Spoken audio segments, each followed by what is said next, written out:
no. We are reading Pete the Cat. Kitty Cat. And we are beginning now. Pete was walking down the street with his brand new white shoes.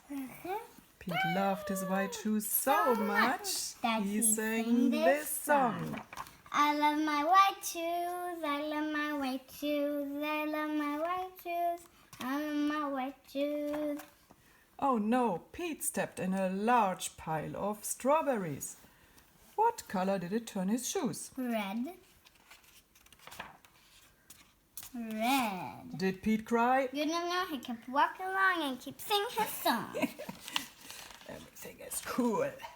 I love my red shoes, I love my... Wait, I love my strawberry shoes, I love my strawberry shoes, I love my strawberry shoes, I love my strawberry shoes.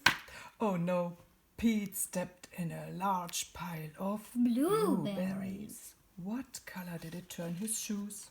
Blue! Did Pete cry? Like the ocean. No, he kept walking along and kept singing his song. Awesome.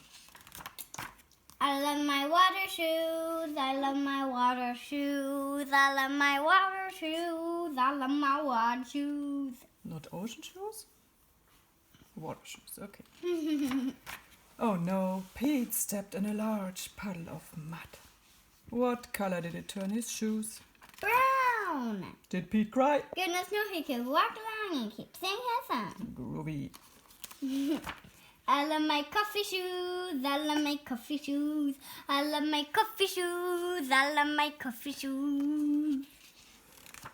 Oh no, Pete stepped in a bucket of water, and all the brown and all the blue and all the red were washed away.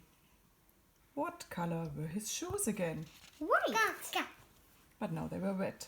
Did Pete cry? Goodness no, he could walk along and keep singing his song. Rock and roll. I love my split shoes, I love my splosh shoes, I love my split shoes, I love my split shoes. I say, the moral of the Pete story is no matter what you step in, keep walking along and keep singing your song. But if you step in poop, it's not good. Okay. Snip, snap, snoot. Das war ganz gut.